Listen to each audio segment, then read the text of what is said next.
નારાયણં પદ્મભવં વસિષ્ઠં શક્તિં ચ તત્પુત્રપરાશરં ચ વ્યાસં શુકં ગૌડપદં મહાન્તં ગોવિંદયોગીન્દ્રમથાસ્ય શિષ્યં શ્રીશંકરાચાર્યમતાસ્ય પદ્મં પાદં ચ હસ્તમલકં ચ શિષ્યં શ્રીશંકરાચાર્યમથાસ્ય પદ્મં પાદં ચ હસ્તમલકં ચ શિષ્યં तं ટોટકં વાર્તિકકારમન્યાં अस्मद्गुरुं सन्ततमानतोऽस्मि सदाशिवसमारम्भां श्रीशङ्कराचार्यमध्यमाम् अस्मदाचार्यपर्यन्तं वन्दे गुरुपरम्पराम् शङ्करं शङ्कराचार्यं केशवं बादरायणं सूत्रभाष्यकृतौ वन्दे भगवन्तो पुनः पुनः ईश्वरो गुरुरात्मेति मूर्तिभेदविभागिने व्योमवद्व्याप्तदेहाय श्रीदक्षिणामूर्तये नमः। वसुदेवसुतं देवं कंसचाणूरमर्दनं देवकी परमानन्दं श्रीकृष्णं वन्दे जगद्गुरुं। मुखं करोति वाचालं पङ्गुं लङ्घयते गिरिं यत्कृपातमहं वन्दे श्रीपरमानन्दमाधवं। वदनं सुन्दरं यस्य चरितं निर्मलस्तथा तं नौमि सद्गुरुं शान्तं श्री अखण्डानन्दसागरं। देह छताजनी दशा वर्ते देहातीत ते अखंडानंद सद्गुरुना चरणों में वंदन हो अगणित। जय माधव जय जय माधव बोलो जय माधव जय जय माधव।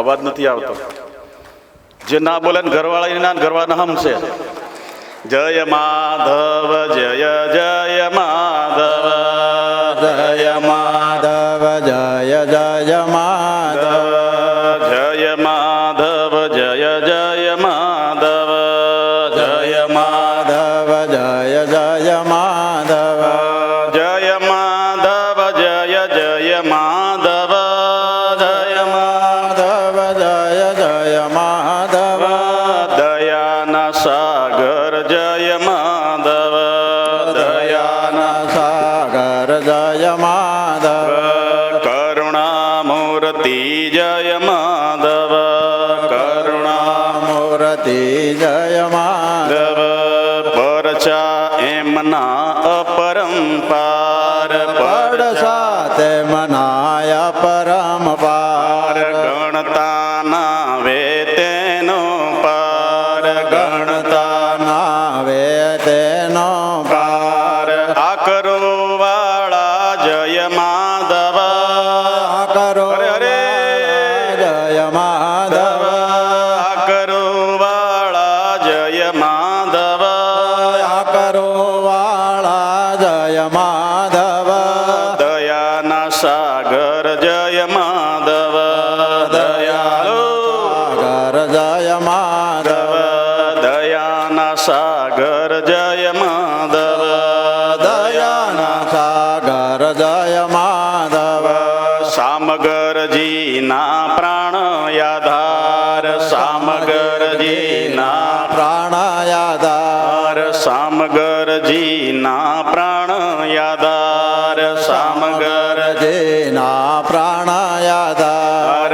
જીવામાના જીવન યાધાર જીવામાના જીવન યાધાર જીવામાના જીવન આધાર જીવામાના જીવન યાધાર વસ્તળી વાળા જય માધવ વસ્તળી વાળા જય માધવ વસ્તળી વાળા જય માધવ વસ્તળી વાળા જય માધવ જય માધવ જય જય માધવ જય માધવ જય જય માધવ જય અખંડ જય જય અખંડ જય હલો જય અખંડ જય અખંડ જય જય અખંડ જય ખંડ જય જય અખંડ પીપળિયા વાળા જય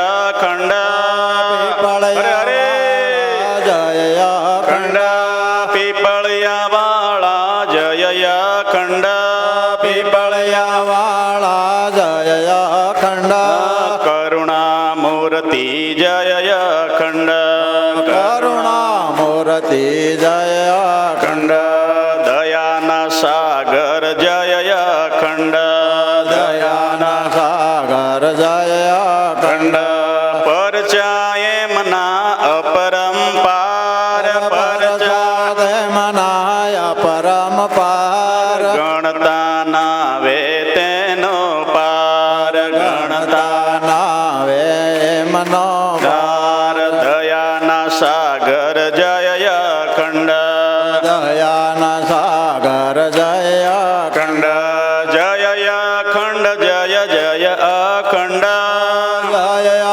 ખંડ જય ખંડ ચાણોદ વાળા જય અખંડ સાણોદ વાળા જય ખંડ જય માધવ જય જય માધવ જય માધવ જય જય માધવ જય અખંડ જય જય અખંડ જય અખંડ જય અખંડ જય માધવ જય જય માધવ જય માધવ જય જય માધવ જય અખંડ જય જય અખંડ બોલ સચ્ચિદાનંદ ભગવાન કી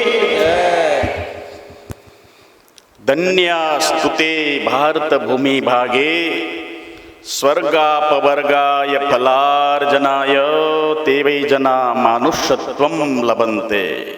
આહા, પરમાત્માએ સુંદર સૃષ્ટિનું સંરચના કરી 84 લાખ યોનિની જ્યારે છેલ્લામાં છેલ્લી આકૃતિ પરમાત્માએ મનુષ્યની ઘડી. કઈ આકૃતિ? રાખના રમકડા મારા રામે રમતા રાખ્યા રે, મૃત્યુલોકની માટીમાંથી માનવ કહીને ભાખ્યા રે રાખના રમકડા. છેલ્લું સુંદર સર્જન એટલે માનવનું સર્જન. અને એટલું બધું સુંદર સર્જન આબેહૂબ બધી યોનિની અંદર સુંદરમાં સુંદર અદ્ભુત એવું સર્જન એટલે માનવનું. પણ એ માનવ વાસ્તવમાં જો એની સાથે દૈવી ગુણો અને સદગુણો શણગાર કરવામાં આવે તો વાસ્તવમાં એ નરમાંથી નારાયણ બની શકે, નારીમાંથી નારાયણી બની શકે. એટલે પરમાત્માએ આપણને આપણું સર્જન કરીને આપણને પૂર્ણ અધિકાર આપ્યો, બધામાં શ્રેષ્ઠમાં શ્રેષ્ઠ બનાવ્યો. મને પરમાત્માએ સૃષ્ટિમાં મોકલ્યો અને સર્વથી કર્યો શ્રેષ્ઠ, કેમ ભૂલાય નામ ભગવાનનું રે. એ પરમાત્માને તે પ્રભુને તું ભૂલ્યો પામર, દિક દિક સમજણ. માયાની જે ઘાટીની અંદર મનુષ્ય વાસ્તવમાં એ અનેક વિષયોનો દાસ બની, ગુલામ બની, વાસ્તવમાં જે પરમાત્માએ સર્જન કર્યું એ પરમાત્માની વિસ્મૃતિ થઈ જાય છે. વિષ્ણુ પુરાણની અંદર કીધું, વિપદ વિસ્મરણમ વિષ્ણુ. ભગવાનનું વિસ્મરણ થઈ જવું એ જ મોટામાં મોટી વિપત્તિ. વિપત્તિ કોને કહેવાય? મોટામાં મોટી વિપત્તિ કઈ? જે સમયે ભગવાનનું વિસ્મરણ થઈ જવું. આપણે તો કોલ દઈને આવ્યા હતા. કયો કોલ આપ્યો તો? બોલો. યદિ યોન્યામ પ્રમુચ્યેયમ, હે અખંડ અનાદિ સચ્ચિદાનંદ પરમાત્મા. યદિ યોન્યામ, યદિ એટલે જો, યોન્યામ આ દુઃખદાયી યોનિમાંથી મારો સુખરૂપ જન્મ થશે તો, યદિ યોન્યામ પ્રમુચ્યેયમ મને છોડાવીશ તો, ધ્યાયેત બ્રહ્મ સનાતનમ હું તારું શ્વાસે શ્વાસે ભજન કરીશ, સ્મરણ કરીશ. આંગળી ઊંચી કરો. કોણ કરે છે? હે? ધામ ધૂમ ધંધામાં ધાયો, સચ્ચિદાનંદ ન ગાયો. આવ્યો તો પરમાર્થ કરવા. પરમાત્માએ આપણને શા માટે મોકલ્યા? પરમાર્થ કરવા. પરમાર્થ અને એક સ્વાર્થ, બે વસ્તુ છે. પરમાર્થ એટલે બીજાને માટે આપણને ઘડ્યા પરમાત્માએ. બીજાના માટે કેમ ઘડ્યા? આપણે બીજાના પાસે આયુષ ઉછીનું લીધું છે. તમને તો ખાલી પરમાત્માએ 20 વર્ષ જ આપ્યા હતા. કેટલા આપ્યા હતા? આપણે ઊંટ પાસેથી પણ લીધા, સાંઢ પાસેથી પણ લીધા, કૂતરા પાસેથી લીધા અને બગલા પાસેથી લીધા. 20 વર્ષ શું કર્યું? એમ કરીને 100 વર્ષનું આયખું વિધિએ કર્યું નિર્માણ. પરમાત્માએ જ્યારે આયુષ્યની વહેંચણી કરી રહ્યા હતા, ઓલા મૂંગા પ્રાણીઓ બેઠા બેઠા કે છે, ભગવાન હે પરમેશ્વર, આટલું બધું આયુષ અમે શું કરશું? હાથ નથી, પગ નથી, આધાર નથી, કમાવાનું કોઈ સાધન નહીં, બનાવશું કેમ? તમે અમારું અડધું આયુષ્ય મનુષ્યને આપી દો. હું કીધું મનુષ્ય છે અને ભગવાન તમે બહુ સારો બનાવ્યો, હાથ પગ છે, બધું છે, હાલી શકે, ચાલી શકે, બધું બનાવી શકે. એ અમને પાળશે, અમારું પોષણ કરશે, અમારું રક્ષણ કરશે. હવે એ મનુષ્ય સ્વાર્થી કેવો? બોલો. પરમાર્થને માટે પરમાત્માએ આ બોડીનું સર્જન કર્યું અને આપણે સ્વાર્થને માટે પછી એનું બધું ખાઈ જઈએ છીએ. આપણે શું ખાઈ જઈએ? ગાય ભેંસ દૂધ બનાવે કોના માટે? મનુષ્યને માટે. કોના માટે બનાવે? મતલબ કે પરમેશ્વર પાસે એણે મનુષ્યની 10 વર્ષ એને પોતાના આપ્યા કે આ અમારું પોષણ કરશે. અને એ મનુષ્ય વાસ્તવમાં પરમાર્થને માટે આ ઘડેલું દેહ વાસ્તવમાં ઉદર પૂર્તિ માટે જ મનુષ્ય જીવે છે. વહી સમર્થ ભાવ હે કે તારતા હુઆ તરે, વહી પશુ પ્રવૃત્તિ હે કે આપ હી ચરે. પોતે પોતાનું પેટ ભરે એને પાશ્વિક વૃત્તિ કહેવાય. કઈ વૃત્તિ કહેવાય? પશુ પ્રવૃત્તિ. અને તારત વહી સમર્થ ભાવ હે. સમર્થ ભાવ કોને કહેવાય? પોતે તરે અને બીજાને તારે, પોતે કમાય અને પોતાના કુટુંબને પણ આગળ લાવે. બોલો, એ મોટા મોટી ખાટલામાં ખોટ કઈ? બોલો, હું આગળ વધી જાઉં, ભલે પાછળ રહેતા. મત્તસરતી, આગળ આગળ ભાગવું છે, પોતાના પરિવારને માટે, સમાજને માટે, ભગવાને પરમાર્થને માટે કાયા ઘડી. પરંતુ આપણે સ્વાર્થને ખાતર પોતે વહી પશુ પ્રવૃત્તિ હે કે આપ અહી ચરે. પશુની પ્રવૃત્તિ શું કહેવાય? ચરવા તો જાય, પણ ક્યારેક ગાય ભેંસના મોઢામાં કે પૂળો જોયો છે કડબનો? કે મોઢામાં ઘરે લઈને આવે કે હલો બચ્ચું બિચારું છે, લાવ મોઢામાં લઈ જાઓ. મનુષ્યની અંદર સામર્થ્યતા છે. ભગવાને બધી પ્રકારના ભગવાને ઘડી ઘડીને બધા ગુણો ભરી દીધા, ઠાંસી ઠાંસીને. પોતે પણ ખાય અને બીજાને ખવડાવે. જ્યારે પશુઓ આપ અહી ચરે, પોતે ખાલી પેટ ભરીને આવે છે, બીજાના માટે ન કરી શકે. એટલે મનુષ્ય જો એ પ્રવૃત્તિ કરે તો પશુ કેવા કહેવાય? એટલે ભર્તુરી રાજાએ કીધું કે સાહિત્ય સંગીત કલા વિહીન, સાક્ષાત પશુપુચ્છ વિષાણહીન, તૃણન્ન ખાદન નપી જીવમાનમ તદભાગ ધેયમ પરમમ પશુનામ. બીજી પંક્તિમાં કીધું કે એશામ ન વિદ્યાન તપો ન દાનમ, જ્ઞાનમ ન શૂલમ ન ગુણો ન ધર્મ, તે મૃત્યુ લોકે ભુવિ ભાર ભૂતા, મનુષ્ય રૂપેણ મૃગાશ્ચરંતી. મનુષ્ય દેખાવમાં તો મનુષ્ય છે, હાવભાવમાં બધી રીતે, પરંતુ એની પ્રવૃત્તિ કેવી? બોલો, અંદરની પ્રવૃત્તિ પાશ્વિક પ્રવૃત્તિ છે. તો આપણે પરમાત્માએ, ઋષિ મુનિઓએ, શાસ્ત્રોએ આપણને એ પાશ્વિક પ્રવૃત્તિમાંથી ઉઠીને એ દૈવિક પ્રવૃત્તિ અંદર, દૈવી ગુણોની અંદર આપણે પ્રવેશ કરવો જોઈએ, દૈવી ગુણો ધારણ કરવા જોઈએ. એટલે દેવાનંદ સ્વામીએ સુંદર ભજન લખ્યું, પશુ તણી પંક્તિ મેં લાવી દેહ મનુષ્યની દીધીજી, અનંત કાળ રળવળતો જોઈને કરુણા અતિશય કીધીજી. એ ભગવાનની અસીમ કરુણા, અમાપ કરુણા, અનંત કરુણા, એનો કોઈ અંત નહીં. સતત ભગવાનની કરુણા પ્રવાહિત આપણી પર થઈ રહી છે, આપણને ખબર ન પડે અને ભગવાન આપણી રક્ષા કરી લે છે ગમે ત્યાં. જ્યાં ત્યાં તારી રક્ષા કીધી તેનું ભજન ના. હવે એ ભગવાન ભૂલાય, વિસરાય કેમ જાય છે? ભગવાનની વિસ્મૃતિ કેમ થઈ જાય છે? કોને લઈને ભગવાનની વિસ્મૃતિ થઈ જાય છે? કયા લોભની અંદર આ ભગવાનને ભૂલી જઈએ છીએ અને શું આવે ત્યારે ભગવાનને યાદ કરીએ છીએ? વિષયોની અંદર ગળાબૂડ મનુષ્ય મોહને કારણે દેહાધ્યાસ થવાથી વાસ્તવમાં એ પોતાની વિસ્મૃતિ થઈ જાય છે. જેને માટે પરમાત્માએ મને સૃષ્ટિમાં મોકલ્યો છે, તો એટલા માટે વિપદ વિસ્મરણમ વિષ્ણુ સંપદ નારાયણ સ્મૃત. એને જાણવા માટે વિશેષ આપણને લઈ જાય છે સત્સંગ તરફ. ક્યાં લઈ જાય? સાચાનો સંગ કરો તો એ સાચો સંગ આપણને સાચા સાથે જોડાવી દે. સંગ સાચો કરો તો આપણને ક્યાં જોડાવે? સાચાની સાથે.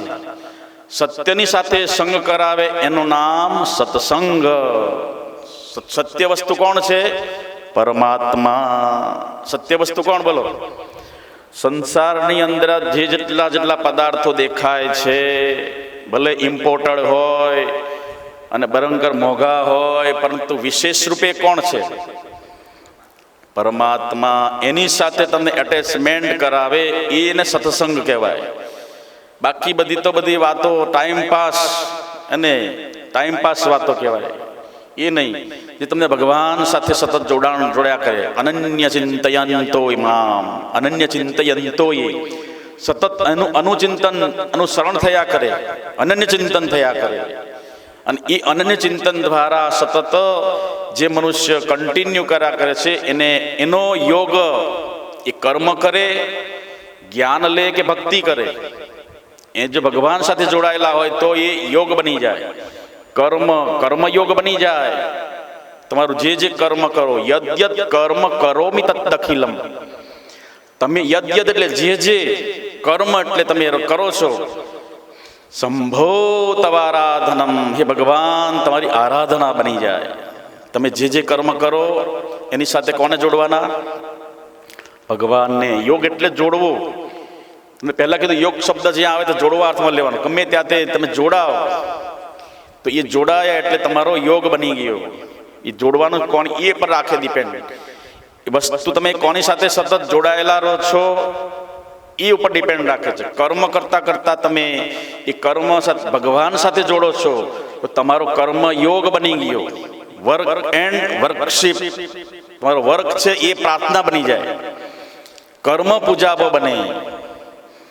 એટલે એ કર્મ પૂજાબો કેમ બને? કર્મ બને પૂજાપો આપણે ગાઈએ છે ને, એટલે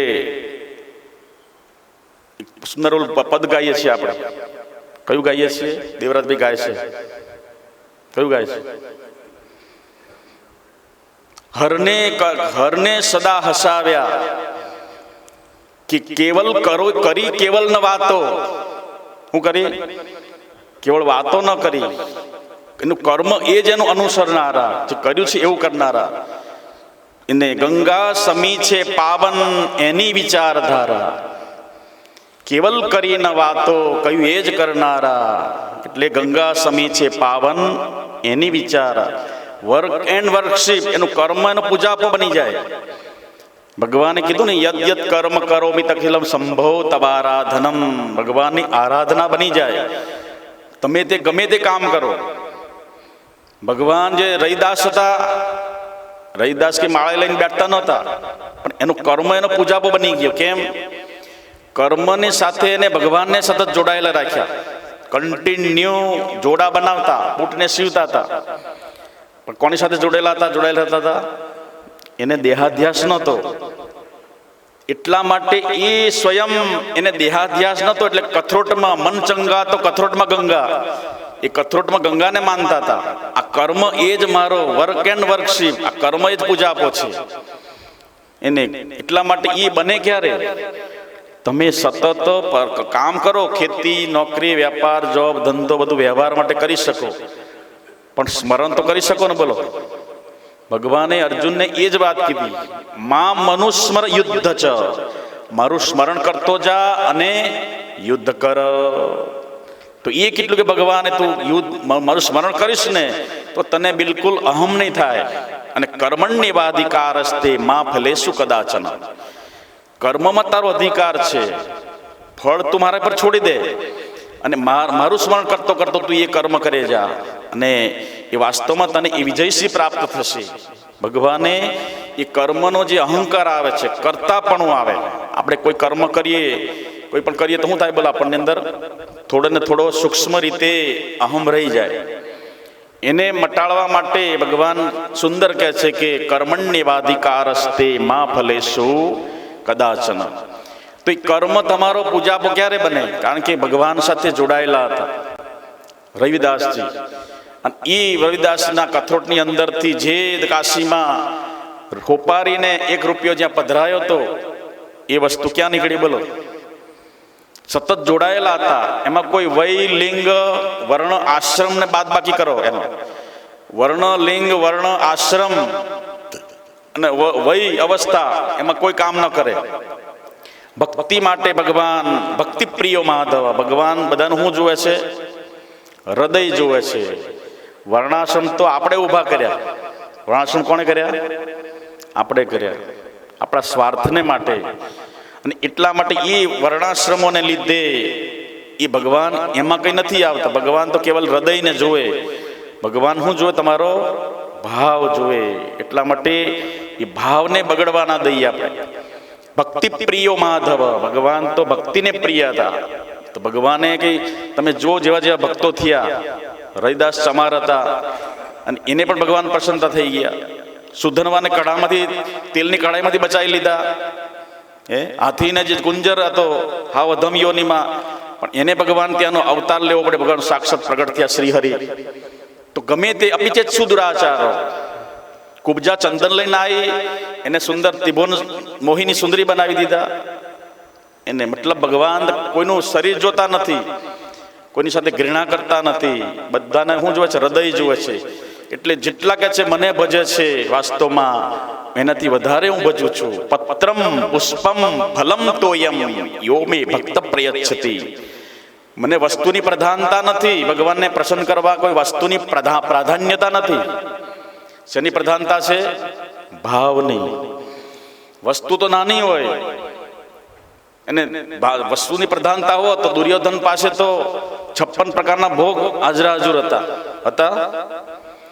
પણ ભગવાન ભાવની પ્રધાનતા જોઈને ક્યાં દોડી ગયા?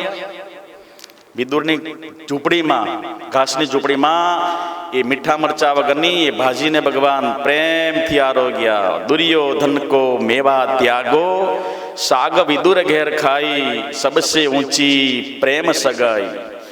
પ્રેમ કે વસ પારથ રથ હાંક્યો ભૂલ ગયે ઠકુરાઈ. ડાકોરનો ઠાકોર હતો પણ એ ઠકુરાઈ ભૂલી ગયા. કેમ? એટલો બધો અનહદ પ્રેમ, હૃદયથી પ્રેમ. એટલે અર્જુનને પ્રથમ કહી દઉં કે હું તારો રથ હાંકવા તૈયાર છું. દુર્યોધન અને અર્જુન માંગણી કરવાયા હેલ્પ માટે. શેના માટે હેલ્પ કરવાની હતી? ગિલ્લી દંડા ક્રિકેટ રમવાની હતી ને? મતલબ કે એ હેલ્પ હતી કે ભગવાન તમે અમને મદદ કરો. દુર્યોધન તો ખટપટ્યો ને, એટલે કે આ હું પહેલા કે છે અર્જુન પહેલા પહોંચી જાઉં, ભગવાન કાલે હું કે આરામ કરું અને એ સમયે મારા કક્ષમાં આવજો અને જેની પર મારી દ્રષ્ટિ પડશે એને હું પહેલા હેલ્પ કરીશ. દુર્યોધન બરોબર પ્લાનિંગ કરી દીધું ને. શકુની કાન બંબેર્યા, જો ભાંજા તારે જલ્દી અને પાછી પહોંચી જવાનું છે.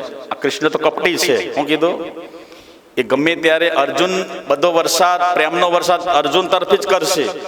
એટલે તારે પહેલા જઈ અને કૃષ્ણ જાગે પહેલા ત્યારે ઊભું રહી જવાનું. શું કરવાનું? અને બધું તને પ્રાપ્ત થઈ જશે. તારી ઉપર દ્રષ્ટિ પડશે કે મામા હું ક્યાં ઊભો રહું? કપાળમાં ઊભો રહેજે. તને ડોબા ઊભા રહે તો પાર નથી ખબર પડતી. દ્રષ્ટિ આપણે માણસ ઉઠે તો દ્રષ્ટિ ક્યાં પેલી પડે? તો ક્યાં આને કાન પકડ્યા, મામા તમે તો બહુ સારા કે છે. પછી કે પગ આગળ ઊભું રહેવાનું તારે પગ હે ને, એટલે સીધા કે છે અહીંયા આગળ તારી દ્રષ્ટિ પડે ઉઠ્યા. એટલે બરોબર પ્લાનિંગ પૂર્વક અર્જુન પછી ધીરે ધીરે જાય છે. એને તો શ્રદ્ધા હતી, કૃષ્ણને મારે પ્રત્યે પ્રેમ છે અને જે કરશે ભગવાન મારું કલ્યાણની જ કામના કરશે. ભગવાનને જેવા પ્રકારે મને હાર અપાવે કે જીત અપાવે પણ ભગવાનનું એનું કલ્યાણ હશે મારું.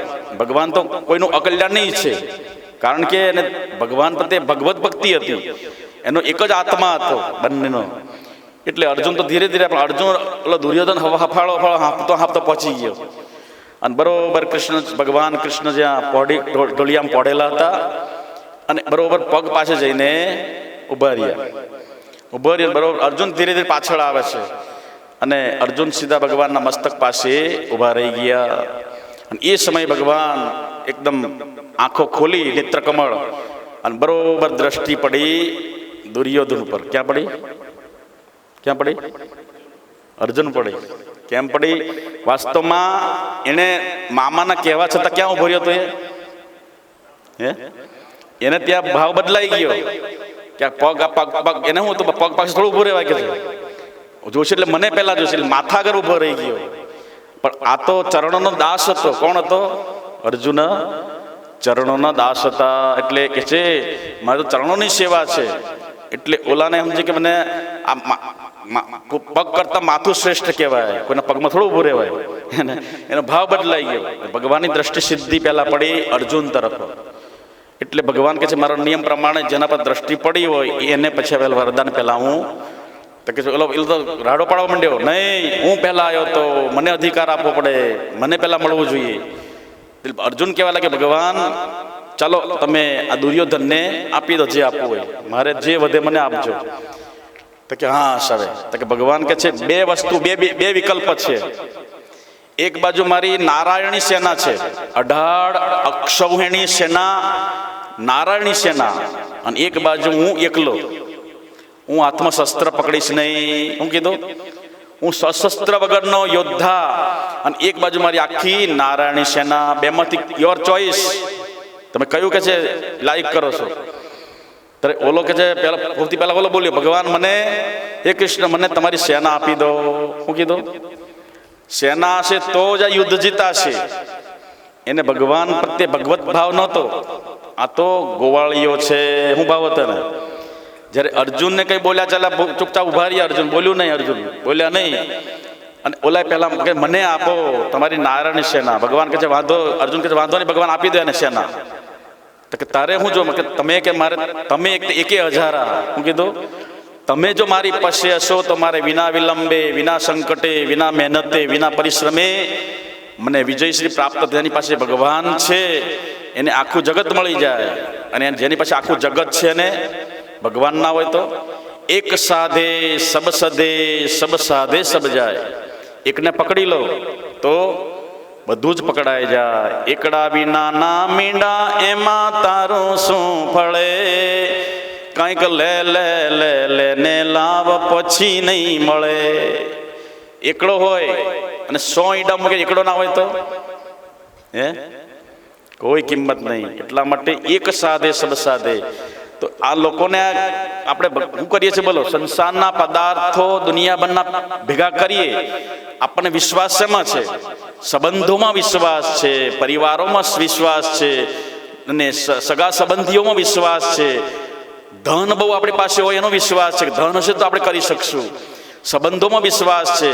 એટલું જ નહીં, પોતાના શરીરમાં વિશ્વાસ છે. અને ઇષ્ટમિત્રો અને દુનિયા રાજકીય જે ઓળખાણ હોય, વગ રાજકીય વગ હોય, ઓળખાણ હોય, એમાં વિશ્વાસ છે. તો દુનિયાના સમસ્ત પદાર્થોમાં આપણે ભેગા કરવામાં વિશ્વાસ છે. પણ જે બધાનો વિશ્વાસ છે, જેનું ઉપર જેનું શાસન ચાલે છે અને વિશ્વાસ છે, એ બધાને ચલાવવાળો કોણ? એ બધા તો છે, પણ ભગવાન નહીં હોય તો વાસ્તવમાં એ બધું હોવા છતાં પણ તમારા માટે કલત્રમ ધનમ પુત્ર પૌત્રાદિ સર્વમ ગૃહમ બાંધવા સર્વમ મેતદ્વિજાતમ. આ બધા પદાર્થો સંસારના મોટી મોટી ભાષામાં ગણાવી લીધા. એ બધું વાસ્તવમાં કેવું છે? જેણે આ બધું મેળવ્યા છતાં પણ ગુરોરંગ્રી પદ્મે મનસ્યેન દત્તમ. આ બધું મેળવ્યા છતાં પણ ગુરુના ચરણોમાં જેને પ્રીતિ ન થઈ, ગુરુને જેને તરછોડી દીધા, તતઃ કિમ તતઃ કિમ તતઃ કિમ તતઃ કિમ. 1200 વર્ષ પહેલા શંકરાચાર્ય ભગવાન બોલ્યા. સાક્ષાત ત્રિકાળ જ્ઞાની મહાપુરુષ, એના એક એક વચનો અત્યારે ચરિતાર્થ થાય છે જીવનની અંદર. જેટલા જેટલા એના મંત્રો તમે શ્લોકો વાંચો, મુખની વાણી, વાસ્તવમાં અત્યારે એક એક શબ્દ અણુ અણુ કે એક એક શબ્દ અડધો તો બધા ચરિતાર્થ થાય છે આપણા જીવનની અંદર. 1200 વર્ષ પહેલા એને ભવિષ્યવાણી કરી હતી મંત્રો દ્વારા. તો ગુરુ ભગવાનના ચરણોમાં જેની પ્રીતિ ન લાગી, તો આ બધું સંસારના પદાર્થો ભેગા કરેલા એ વાસ્તવમાં શું છે? જાતમ એટલે જોવાવાળા છે, રહેવાવાળા નથી. કારણ કે યહાં કોઈ નહીં હે પરમેનન્ટ. હું કીધું, એ કવિએ કીધું, યહાં કોઈ નહીં હે પરમેનન્ટ. ચાહે લગા લો ફેર એન્ડ લવલી, ચાહે લગા લો સેન્ટ. હું કીધું, ચાહે લગા લો Fair and Lovely. Fair and Lovely ક્યાં લગાવો? માથામાં લગાવવાની. ક્યાં લગાવવાની? વાળમાં. ચાહે લગાવો ફેર એન્ડ લવલી, ચાહે લગા લો સેન્ટ. અને કામ ક્રોધ की काम क्रोध और लोभ मोह की यहाँ खुली है रेस्टोरेंट. खा लो पी लो मौज मना लो, फिर ऊपर होगा जजमेंट. અને यहाँ कोई नहीं है परमेनન્ટ. અને એ વસ્તુમાં ગમે તે કરો, વાસ્તવમાં જીવનની અંદર કોઈ વસ્તુ પરમેનન્ટ છે? પરમેનન્ટ હોય તો એક જ માત્ર છે. કોણ? સત ચિત અને આનંદ પરમાત્મા. વાસ્તવમાં લાખો લોકો દુનિયામાંથી આવીને ચાલ્યા ગયા, અને લાખો લોકો જઈ રહ્યા છે, અને આગળ પણ લાખો લોકો આ પૃથ્વીને છોડીને પાછા ચાલ્યા જશે. તમારું સ્થાન પાછા બીજા મેળવશે. તમે જશો, તમારા દાદા ગયા, એના બેના દાદા ગયા, એના દાદા ગયા, એમ તમારી વારી આવી, તમે પાછી જગ્યા ખાલી કરી, તમારા છોકરા આવશે, છોકરાના પાછા પુત્ર, એના પુત્ર, એના પૌત્ર, એના પૌત્ર. સંસારનો ક્રમ ચાલ્યો રહેવાનો છે. લાખો ગયા ને તું પણ જવાનો, મૂર્ખ મનમાં વિચાર. સાચું કહું છતાં જૂઠું માને તો, મુવા કુટુંબને સંભાર. ભાઈ તું ભજી લેને કીર્તાર. એટલા માટે પુનરપી જનનમ પુનરપી મરણમ પુનરપી જનની જઠરે શયનમ. તો વાસ્તવમાં સાચો સંગ કરાવે એનું નામ કહેવાય સત્સંગ. એક સાધે સબ સાધે સબ સાધે સબ જાય. એકને પકડી લો તો બધું પકડાઈ જાય, અને એકને છોડી દો તો બધું જ છોડીને ચાલ્યું જાય. એટલા માટે સંસાર વાસ્તવમાં એ પરમાત્માએ આપણને પરમાર્થ માટે મોકલ્યા હતા, પણ મોહને વશ થઈને મનુષ્ય વાસ્તવમાં દેખે છે રૂપાળોજી. મોહ તણે વશ થઈને મૂરખ દેખે છે. જે તન દેખી છાક્યો ડોલે તે તું દેખ વિચારીજી. નખ શીખ સુધી નિંદ્યા જેવું સીમાય વસ્તુ સારીજી. અને એ અધમ અને નીચ એવા શરીર પાસે આપણે મોહાધ્યાસ દેહાધ્યાસ કરી અને શરીર સંબંધી જેટલા સંબંધો એની સાથે મોહાગ્રસ્ત થાય. પેલા શરીરમાં દેહાધ્યાસ થાય અને શરીરથી ઉત્પન્ન થયેલા જેટલા સંબંધો એમાં તમને મોહ થાય. શું થાય? મોહાગ્રસ્ત. દેહાધ્યાસ અને મોહાગ્રસ્ત, આ બેની અંદર આપણે જે અંતર્ગત બધું આવી જાય એ ટુ ઝેડ. અને એ બધામાં પ્રાપ્ત કરવામાં મેળવવામાં અને પ્રાપ્ત કરવામાં મેળવવા અને હાચવવામાં મેળવવા ને હાચવવામાં એમને એમ યોગ અને ક્ષેમ આપણે કરવામાં ભગવાનને ભૂલી જઈએ છીએ. અને સતત કન્ટિન્યુ ભગવાન સાથે જોડાણ હોત તો તમારું જે કર્મ છે એ યોગ બની જાત. કર્મ યોગ. ભક્તિ કરો છો, પણ ભક્તિ આપણે કેવી હોવી જોઈએ? અપ્રતિહતા અને કન્ટિન્યુ. કેવી હોય છે? અહેતુકી. આપણી ભક્તિમાં કોઈ હેતુ ન હોવો જોઈએ. ભક્તિ કોના માટે? ભગવાનના રાજીપા માટે કરવાની. શું કરવાની બોલો? જ્યારે આપણી ભક્તિ કેવી હોય છે? વણિક ભક્તિ, વાણિયા ભક્તિ. આપણી કઈ વાણી છે? કંઈક ફળ હોય તો ભક્તિ કરવાની. લાલો લાભ વગર ન લોટે. શું કરે બોલો? કંઈક મતલબ કંઈક હેતુ હોય, કંઈક વસ્તુ હોય તો અમે તમારી ભક્તિ કરીએ. કંઈક ચમત્કાર દેખાડો, આમ કરો તો અમે ભળીએ. વાસ્તવમાં એ ભક્તિ નથી. વાસ્તવમાં માંગણી ભક્તિ છે. ભિખારી વેડા. દેવોના દ્વારે જઈ ભીખ ના માગો, એક નિર્ભય થઈ તમે ફરજો રે, બીજું કાંઈ ન કરજો. ભગવાનને દ્વારે જઈને ભીખ નહીં માગવાની, ભિખારી વેળા નહીં કરવાના. ભગવાન તો અંતર્યામી છે. કોણ છે બોલો? ભગવાન અંતર્યામી છે. ભગવાન તમારા અંતરમાં રહે છે. તમારા હાવ ભાવ ક્રિયાકલાપ બધાની નોંધ લે છે. તો તમે હુલા મોઢેથી બોલો છો? ભગવાનને જે કરવું હોય તે કરે. રામ રાખે તેમ રહીએ ઓધવજી, રામ રાખે તેમ રહીએ. કોઈ દિન ખાવાને પાણીને પૂરી. કેમ? આ વર્તમાન સમય બતાવો તમે, પ્રેઝન્ટ એને બતાવું છું. એ શીરોને પૂરી તો પૂરું થઈ ગયા. હવે શું ખાય છે લોકો? પાવભાજી. એટલે કોઈ દી ન ભૂખ્યા રહીએ. યું યું વાહવા ને યું યું વાહવા. જાહી બીધી રાખે રામ, તાહી બીધી રહીએ. સીતારામ સીતારામ સીતારામ કહીએ. જાહી બીધી રાખે રામ, તાહી બીધી રહીએ. સુખમાં પણ રામ રામ, દુઃખમાં પણ રામ રામ. સુખ અને દુઃખમાં જય જય સીતારામ. જેવી રીતે રાખે રામ તેવી રીતે રહીએ. ભગવાન એટલે કીધું મીરાબાઈ કે રામ રાખે તેમ રહીએ ઓધવજી. રામ રાખે કેમ કે એના હાથના રમકડા છીએ આપણે. મતલબ કે એ પરમાત્મા સાથે તમે સતત જોડાણ કરો એટલે એ વાસ્તવમાં ભગવાનની ફરજ પડે. કોની ફરજ પડે? જેમ પુત્ર છે, પુત્ર પિતાનો આધાર રાખે અને આધાર રાખે ત્યાં સુધી પિતા એનું રક્ષણ કોણ કરે બોલો? યોગક્ષમની વહન કોણ કરે? એનું એને હાચવવાનું, એને ખર્ચા પાણી બધું કોણ આપે? જ્યાં સુધી પિતા સાથે જોડાયેલો છે ત્યાં સુધી. પછી જ્યારે અલગ થઈ જાય ત્યારે શું થાય બોલો?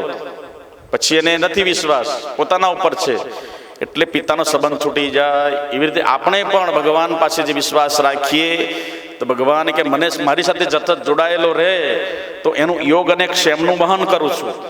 અને જ્યાં મારી સાથે સંબંધ તોડી દે છે પછી કે તારે જે કરવું હોય ત્યાં કર, હવે તારા કર્મ તું ભોગવ. એટલા માટે અર્જુનને કીધું કે મા મનુસ્મર યુદ્ધ છે, તને હારવા નહીં દઉં. કારણ કે તું પાંડવાનામ ધનંજય, તું મારો છે. એટલે અર્જુને એ પ્રમાણે ભગવાનને માગી લીધા. મારે તો ભગવાન જ જોવે, મેરે તો ગિરધર ગોપાલ, દૂસરો નો કોઈ, મારે 18 અક્ષર શેણા ન જોવે, મને તો ભગવાન સિવાય કાંઈ ન ખપે. તો વિજયશ્રી કોને પ્રાપ્ત થઈ? ઓલાને 18 અક્ષરની સેના, પછી એના સસરા પાસેથી ફર્સ્ટ લાયા, એના જેટલા યોદ્ધાઓ સાથે જે યોદ્ધાઓ હતા બધાની સેના ભેગા કરી. 18 અક્ષરની સેના તો આની પાસે હતી, ભગવાનની નારાયણની સેના. પછી પાછા એના સસરા આદિ બધા જે યોદ્ધાઓ હતા મોટા મોટા, ધૃતરાજ ને દ્રોણાચાર્ય આદિ બધા, એ બધાની સેનાઓ ભેગી થઈ. કેટલું બધું ભેગું થયું બોલો, ટોળું આખું. પણ બચીએ ક્યાં કોઈ? બધું જાજુ ભેગું કર્યું હતું, પણ જ્યાં ભગવાન ડિલેટ કરી દીધા, ભગવાનની બાદબાકી થઈ ગઈ. તો એટલું બધું ટોળું હોવા છતાં પણ એ પોતાને અને પોતાના પરિવારને બચાવી ન શક્યો. જ્યારે અર્જુન પાંડવો પાસે તો કાંઈ હતું, હાથે પગે હતા, સેનાનું બળ નહોતું, પણ એની પાસે કોણ હતું? અનંત કોટી બ્રહ્માંડોનો અધિપતિ. એટલે પછી એનો વાળ વાંકો કાંઈ ના થયું. 5 ભાઈમાં તો કાંઈ હલાયા નહીં, બધા જીતી ગયા. કેમ? ભગવાન જેના રથને આંકવાવાળા, જીવનરૂપી રથને આંકવાવાળા, એ તમે તમારી જીવનની દોરી પરમાત્માને સોંપી દો, પછી જુઓ તમે. પણ આપણે શું કરીએ છીએ બોલો? પકડી રાખીએ છીએ એટલે આપણું ગાડું ત્યાં ખૂટી જાય છે. એ વાસ્તવમાં બધું હોવા છતાં બધા મોટા મોટા યોદ્ધાઓ એને પોતાના ફેવરમાં કરી દીધા હતા. બધાને ન જીતાય, દેવતાઓ ન જીતી શકે એવા દાદા ભીષ્મને પણ પોતાના ફેવરમાં કરી દીધા. શું કરી દીધા?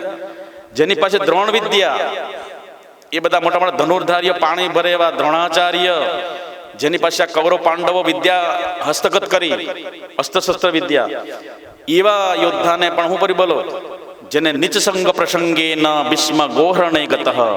એનો સંગ કોણે કર્યો? આ લોકોએ નીચ લોકોનો સંગ કર્યો, દુષ્ટ લોકોનો, દુર્જન લોકોનો સંગ કર્યો. એટલે કે વાસો ન સંગ શકૈર વિધેયો મૂર્ખૈક નીચૈ ચ ખલૈ ચ પાપૈ. ભગવાન શંકરાચાર્યજી 1200 વર્ષ પહેલા કીધું કે એવા લોકોનો સંગ ન કરાય, મૂર્ખ, નીચ, ખળ અને પાપી. તો મૂર્ખ આપણે 2 દિવસ પહેલા જોયું હતું. મૂર્ખસ્ય પંચચિહ્નાનિ, ગર્વી, દુર્વ્યસનિસ્તથા હઠિશ્ચાપ્રિયવાદિશ્ચ પરોક્તમ નૈવ મન્યતે. એટલે એ પ્રકારના જે હોય એ લોકો મૂર્ખ કહેવાય. મૂર્ખસ્ય પંચચિહ્નાનિ, ગર્વી હોય, પોતાના ગર્વ શાનો હોય બોલો? પોતાના શરીર પર, પહેલા શરીરથી કમાયેલા પદાર્થો ઉપર, શરીરના સાથે જોડાયેલા સંબંધો ઉપર, શરીર સાથે અર્જિત કરેલું એવું પર્સનાલિટી ઉપર. એટલે એ બધું શરીર સાથે જેટલું જોડાયેલું છે, ધન હોય, સંબંધો હોય, પરિવાર હોય, પર્સનાલિટી હોય, શરીરથી ઉત્પન્ન થયેલી સંતતિ હોય, સત્તા હોય, સંપત્તિ હોય, સંતતિ હોય, પર્સનાલિટી હોય, આ શરીર સંબંધી જેટલું બધું છે એનો ગર્વ કરે. તો એ ગર્વ ભગવાન શંકરાચાર્ય બોલે છે, મા કુરુ ધન જન યૌવન ગર્વમ. કારણ કે એ બધું કોનું કવલિત છે? કાલ કવલિત છે. મા કુરુ ધન જન યૌવન ગર્વમ હરતી નિમેષાત. નિમેષ એટલે આંખના પલકારામાં. એ કાલઃ સર્વમ, એ કાળ બધાને 18 દિવસમાં તો કેટલી સેના બધાને ભગવાને સ્વાહા કરી દીધી. વિચાર કરો, તમારી સામે ઇતિહાસ સાક્ષી છે. બધું હોવા છતાં પણ એની પાસે ભગવાનનું બળ નહોતું, ભગવાનનું હેલ્પ, ભગવાનની મદદ નહોતી, ભગવાનનો સાથ નહોતો. એટલે બધું હોવા છતાં શું થઈ બોલો? એ રીતે આપણી અંદર, સમાજને, પરિવારની અંદર બધું હોય, પણ આપણા ઘરમાં ભગવાનની બાદબાકી થતી હોય, ભગવાનનું જે ભજન થતું ના હોય, એ શું થાય બોલો? શીલ સંસ્કારને ચારિત્રના જેના ઘરમાં ખોટ, શીલ સંયમને સંસ્કારની જેના ઘરમાં ખોટ, ભલે બનાવ્યા બંગલા એમાં ભૂતડા મારે દોટ. શું કરે બોલો? એ ઘર નથી, સ્મશાન છે. એટલે જે ગ્રસ્તાશ્રમને કીધું કે સાધુ શિવ ઉપાસના, ભગવાનની ઉપાસના ત્યાં થતી હોય. સાધો સંગમ ઉપાસતે સતતમ ધન્યો ગ્રહસ્થાશ્રમ. જ્યાં સાધુ પુરુષનું સન્માન થતું હોય, મહાપુરુષોને જે સત્કાર ભોજન અપાતું હોય, અને એ ગ્રસ્તાશ્રમ વાસ્તવમાં પ્રિય કાંતા પ્રિય લાપીની. તમારા પુત્ર પણ સારા હોય, પત્ની પણ સારી હોય, અતિથિ સત્કાર થતો હોય, ગુરુનું જ્યાં આગમન થતું હોય, જગતના સંતોના આંગણામાં ચરણો પગલા પડતા હોય, અને ભગવાનનું જ્યાં પૂજન થતું હોય ઘરની અંદર, સાધો સંગમ ઉપાસતે. એને પછી કોઈ સદગુરુનો એના કુટુંબની અંદર, પરિવારની કોઈ સદગુરુનો પ્રવેશ હોય તો વાસ્તવમાં એનું ઘર, પરિવાર ઉન્નત બની જાય. કારણ કે મહાપુરુષ એટલે સંસારો હતો, સાધો સંગ એટલે કોઈ મહાપુરુષનો સંગ થઈ ગયો એટલે હું તે બોલો સારો સંગ કરવાથી ઘર તમારું આશ્રમ બની જાય. અને એ ઘરની અંદર કોઈ સંતનો સંગ ના હોય તો શું થઈ જાય બોલો? ત્યાં ચોરી જારી કોર્ટ કચેરી અને ચારે બાજુ હાંસા તુસી મારા મારી એ બધું વિખાઈ ગયેલું હોય. પણ જ્યાં મહાપુરુષ સંગ થાય તમને સારો સંગ મળે, સારી દિશા મળી જાય. કોઈ મહાપુરુષ દ્વારા તમને સંગ થયો તો તમને સારી દિશામાં તમને જવાનું મળે. નહીં તો પછી અધોગતિ તરફ જાય. ગતિ નહીં, સદગતિ નહીં, પ્રગતિ નહીં, પણ અધોગતિમાં જાય છે. એટલા માટે સાધો સંગમ ઉપાસતે હિ સતતમ ધન્યો ગ્રહસ્થાશ્રમ. એટલે ભગવાન શંકરાચાર્ય કીધું કે સંઘસત્સુ વિધીયતામ. ભગવાનનું જીવન છેલ્લા તબક્કામાં હતું. ઈશ્વર પ્રદત્ત 16 વર્ષનું આયુષ્ય હવે પૂરું થઈ ચૂક્યું હતું. લાસ્ટમાં જ્યાં ભગવાન ઘરમાંથી માતાની રજા લઈ, આર્યાંબાની રજા લઈને 5 વર્ષમાં જ્યારે એને ગૃહનો ત્યાગ કર્યો અને સીધા એ સાક્ષાત દેવાદિદેવ મહાદેવ હતા. 1200 વર્ષ પહેલા રસ્તાની કલ્પના ન કરી શકાય, વાહનની કલ્પના ન કરી શકાય એવી વિકટ પરિસ્થિતિમાં પણ ભગવાન એ હિમાલય પહોંચી ગયા કેદારનાથમાં. અને તે એ ગુફાની અંદર પોતાના સદગુરુ ગૌડપાદાચાર્ય, ગુરુના ગુરુ, અને એ ત્યાં બેઠેલા હતા. અને એ સમયે એને વાટ જોતા, કોઈ શિષ્યની વાટ જોતા જોતા પોતે પણ શરીર છોડવા માટે એની તૈયારી હતી. કોઈ શિષ્ય આવે અને હું એને સમગ્ર જ્ઞાન શક્તિ આપી દઉં અને પછી હું આ શરીરને છોડી દઉં. બરોબર ત્યાં ભગવાન આ શંકર ત્યાં પહોંચ્યા, શંકરા ભગવાન. અને એ સમયે જે ગુફાની અંદર એમણે શક્તિપાત દીક્ષા દ્વારા સમસ્ત શક્તિ પોતાના ગુરુદેવે આપી, ગૌડપાદાચાર્યજી. અને પછી ત્યાંથી અંતર્ધ્યાન થયા. અને એ ગુફાની અંદર છેલ્લું 16મું વર્ષ ત્યાં પૂરું થવાની તૈયારીમાં હતું. શું હતું? ભગવાને એને 2 વિકલ્પ કર્યા હતા. એ વિકલ્પ અનુસાર ભગવાને 16 વર્ષનું ઈશ્વર પ્રદત્ત આયુષ હતું. એટલે 16મો દિવસ છેલ્લો ચાલી રહ્યો હતો અને ભગવાન એ ગુફાની અંદર બ્રહ્મસૂત્ર ઉપર ભાષ્ય લખી રહ્યા હતા. શેની ઉપર? બ્રહ્મસૂત્ર ઉપર. એટલે એ સમયે ત્યાં સાક્ષાત ભગવાન વિષ્ણુ અવતાર એવા ભગવાન વેદવ્યાસનું ત્યાં પ્રગટ થયા ગુફાની અંદર. એને ખબર પડતી કે આ 32 લક્ષણા મહાપુરુષ છે, આ ભૂતો ન ભવિષ્યતિ, આનો જીવન દીપ બુઝાઈ જશે ને પછી આ મારા ગ્રંથનું કાર્ય કોઈના તાકાત નથી, દેવ ગંધર્વ કિન્નર પન્નગ આદિ કોઈની અંદર કે આ ગ્રંથને પૂરો કરી શકે, લખી શકે આની ઉપર. એટલે એ ભગવાન ત્યાં પ્રગટ થયા અને એ ગ્રંથનું ભગવાને ભાષ્ય લખ્યું. જોયું અડધો ભાગ લખાણો હતો, અડધો બાકી હતો, કારણ કે એનું જીવન હવે અંતિમ તબક્કામાં હતું. ભગવાન હવે પોતાની લીલાને પૂરી કરવા જઈ રહ્યા હતા. એટલે ભગવાને કીધું, હો દુનિયાની અંદર આવો 32 લક્ષણો મહાપુરુષ, ભૂતો ન ભવિષ્યતિ, આ તો મારો ઈષ્ટદેવ, દેવોનો દેવ મહાદેવ છે આ. એટલે એને કીધું કે હે શંકર, હું તને બીજા 16 વર્ષનું આયુષ આપું છું. હું કીધું? મસ્તક ઉપર માથે હાથ મૂક્યો અને તારું 16 વર્ષનું પૂરું થવાની તૈયારીમાં છે, પણ આ ગ્રંથ મારો અધૂરો રહેશે અને દુનિયામાં ક્યારે પણ આ કોઈ પૂરો કરવામાં કોઈની તાકાત નથી, શક્તિ પણ નથી, સામર્થ્ય નથી, એટલી બધી બુદ્ધિમત્તા પણ નથી, આઈક્યુ પણ નથી એટલી બધી, એટલે પૂરું કરી શકે. હું બધા તારી અંદર જોઉં છું, એટલે હું તમને ફરી 16 વર્ષનો આયુષ આપું છું. એટલે ભગવાનને કુલ 32 વર્ષનું આયુષ હતું. એ 16 વર્ષ દ્વારા ભગવાને જે ભેટ આપી અને પછી એ દ્વારા ભગવાન પછી ગ્રંથનું પૂર્ણાહુતિ કરી અને ભારતની 4 વખત પ્રદક્ષિણા કરી આખા ભારતના, અને 4 ખૂણે 4 મઠોની સ્થાપના કરી. અને પછી એ સ્થાપના કરીને 4 મઠની 4 શિષ્યો, યોગ્ય શિષ્યોની પરીક્ષા કરીને પછી એમાં એની વરણી કરી શંકરાચાર્ય પીઠની ઉપર. અને એ પરંપરા 1200 વર્ષથી અત્યારે પણ ચાલી આવે છે. છેલ્લે ભગવાને હવે 16મું વર્ષ પૂરું થવાની તૈયારી હતી. એટલે ભગવાન 4 શિષ્યો લઈને યાત્રા કરતા કેદારનાથ પહોંચ્યા. કારણ કે એને ખબર પડી કે હવે એ શિષ્ય, હવે હું છેલ્લે તબક્કામાં મારું જીવન છે અને હવે હું જવાના માટે જઈ રહ્યો છું, તો મારો છેલ્લો અંતિમ ઉપદેશ છે, હું તમને દેવા માંગુ છું. એટલે ગુપ્ત રીતે 4 શિષ્યોને કેદારનાથમાં લઈ ગયા અને ત્યાં એને અંતિમ ઉપદેશ આપ્યો. શોર્ટકટમાં ખાલી સાધનો બતાવ્યા. એ 5 મંત્રોની અંદર આવે છે અને સાધન પંચક કહેવાય. શું કહેવાય? સાધન પંચક. વેદો નિત્ય અધીયતામ તદુદિતમ કર્મસ્વનુષ્ઠીયતામ. એ સત્શિષ્યો, તમે રોજ વેદોનું અધ્યયન કરજો. વેદો અને વેદો સંબંધી જેટલા ગ્રંથો છે આપણા, એનું રોજ અધ્યયન કરજો. તો તમને મોહાગ્રસ્ત નહીં થઈ જાઓ. તમે સંસારના પ્રલોભનો એ તમને જે ભટકાવે છે એ પ્રલોભનોમાં તમે આકર્ષિત નહીં થાય, તમને આકર્ષણ નહીં ઉપજે, તમે ત્યાંથી બચી શકશો દૂષણોથી. એટલા માટે રોજ તમે વેદોનું અધ્યયન કરો.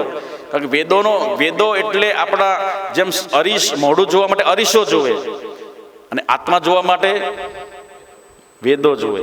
એટલે વેદો અરીસા સમાન છે અને એ આપણા પિતા છે.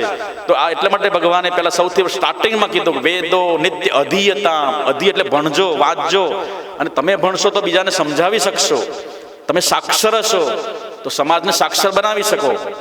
તમે એજ્યુકેટેડ છો તો સમાજને તમે એ પ્રમાણે તમે દોરી શકશો, લીડરશિપ કરીને. તમે જ અંગૂઠા છાપ છો, તમે અભણ છો તો કે છે એટલા માટે તમે નહીં કરી શકો. તો સમાજનું ઉત્થાન કરવું હોય તો પહેલા એજ્યુકેશન જોઈએ. એજ્યુકેશન વગર તમે કંઈ ના કરી શકો. એટલા માટે શ્રોત્રિય બનો. શ્રોત્રિય એટલે શાસ્ત્રોના જ્ઞાતા બનો. વેદો નિત્ય અધીયતામ તદુદિતમ. અને વેદો ઉદિતમ એટલે વેદો ઉદિત એટલે કીધેલું. વેદો દ્વારા કીધેલા કર્મનું અનુષ્ઠાન કરો. વેદો જે કહે એ અનુસાર તમે કરો. ગમે તે ક્રિયા કરો વ્યવહારની અંદર, તમે જે ક્રિયાઓ કરો છો પણ ક્રિયાઓ શેને અનુસાર હોવી જોઈએ? વેદ સંમત હોય, વેદ વિહિત કર્મો હોય. વેદ વિહિત કર્મો જ વાસ્તવમાં એ સુખ આપે, સિદ્ધિ આપે અને ગતિ આપે. શું આપે? એ વાતને ગીતાની અંદર ભગવાન 16મા અધ્યાયમાં જ્યારે અધ્યાય પૂરો થાય એ પહેલો મંત્ર, નીચે છેલ્લા મંત્ર પહેલો મંત્ર આવે.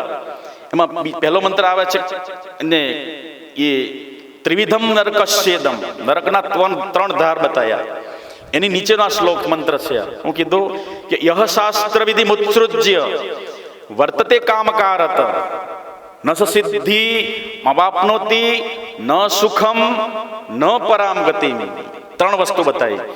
યહ શાસ્ત્ર વિધિ ઉત્સૃજ્ય એટલે છોડી દઈને, યહ એટલે જે, શાસ્ત્ર વિધિ વિસૃજ્ય છોડી દઈને, વર્તતે કામકારત મન માન્યા કર્મો કરે છે જે શાસ્ત્રમાં નથી કીધા અને તમે એ ડોશી પુરાણના કીધેલા કર્મો કરો છો. મન માન્યા કર્મો કોને કહેવાય? ડોશી પુરાણ કહેવાય. જે શાસ્ત્રમાં નથી કર્યા. દશામાં ક્યાંથી આવી? શાસ્ત્રમાં નથી. એ તમે પકડી લીધું બધું અને તમને કોઈ ઘણા વચ્ચે નીકળ્યું તો આટલા કાગળ લખો, આ નહીં લખો તમારો છોકરો મરી જશે, તમારું આમ થશે. આ બધું શું છે? મનમાન્યા કર્મો. તમે આ વેદોને જાણશો, તમને કોઈની બીક નહીં લાગે. તમને ગ્રહો પણ તમારો વાળ વાંકો નહીં કરી શકે, શનિ ભગવાન પણ તમારું નહીં કહે. તો તમને નડે છે કેમ? તમારી શનિ ક્યાં હાલે? હાડા હાથ ના પાયે, લોખંડના પાયે બેઠી શનિ. એટલે હું આમ નહીં કરો અને તેલ નહીં ચડાવો તો આમ કરશે, રાત્રે મારવા આવશે. તો શાસ્ત્ર શાસ્ત્ર વિધિ મુત્સૃજ્ય વર્તતે કામકારત નસ સિદ્ધિ. એ કાર્ય કરો છો એ કાર્યની કોઈ સિદ્ધિ એટલે ફળ પણ ન મળે. નસ સિદ્ધિ અવાપનોતી, અવાપને પ્રાપ્ત થાય છે. ન સુખમ, એ કર્મો કરવામાં કોઈ સુખ પણ ના મળે, નકરો કે પરિશ્રમ થાય. અને ન પરામ ગતિ, કોઈ ગતિ ના થાય, એટલે વાસ્તવમાં અધોગતિ થઈ જાય. એટલા માટે શાસ્ત્ર વિધિ અનુસાર કર્મ કરો. એ શાસ્ત્ર વિધિ આપણે ક્યાં જશું? તો ગુરુ દ્વારા આપણે જે ગુરુ સંદર્શિતે માર્ગે મનશુદ્ધે કૃતે યદા. ગુરુ ગીતાની અંદર જ્યારે આપણે પાઠ કરીએ ત્યારે આવે છે જે આપણે ગાઈએ ને, ન ગુરોર્ધિકમ ન ગુરોર્ધિકમ ન ગુરોર્ધિકમ બોલીએ ને, એ ચાર પૂરું થાય. શિવશાસન ત શિવશાસન, અને છેલ્લે પાછું નીચે મંતા આવે પાછું ગુરુ સંદર્શિતે માર્ગે મનશુદ્ધે કૃતે યદા. ગુરુ દ્વારા સંદર્શિત કરેલા માર્ગમાં, માર્ગ દ્વારા જ તમારા મનનું શુદ્ધિકરણ થાય. હું કીધું? મન રે મેલું એને ક્યાં ધોવું? આમાં ધોવું, ધોકા મારી નહીં, વોશિંગ મશીન નહીં. તમે કહો છો ને મન રે મેલો તેને કેમ રે ધોવું. જ્યારે મનોમુખી થાવ છો ત્યારે એ મન ધોવાઈ જાય છે. અને મનોમુખી તારે મન કે છે હું થાય ધોવાતું નથી. ગુરુમુખી થવાનું આપણે. મન કે મતે ન ચાલીએ, મન ચંચન મન ચોર.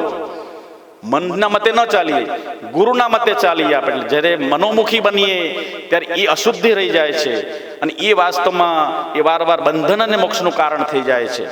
જ્યારે તમે આમાં કીધું ભગવાને, આ કોણ બોલે છે વાણી? દેવાદિદેવ મહાદેવ માં જગદંબા પાર્વતીને કહે છે ગુરુ સંદર્શિતે માર્ગે. ગુરુએ ચિંધેલા માર્ગમાં જે જાય છે, મન શુદ્ધ કૃતે યદા, એનું મન શુદ્ધિ કારણ થઈ જાય છે. અનિત્યમ ખંડયત સર્વમ યત કિંચિત દ્રષ્ટિ ગોચરમ. અને અનિત્યમ ખંડયેત સર્વમ, આ બધું જ વસ્તુ શું છે? બધું અનિત્યમ છે. મેતદ્વિજાતમ કલત્રમ ધનમ આદિ જે વસ્તુ છે ને એ બધી અનિત્યમ ખંડયેત સર્વમ.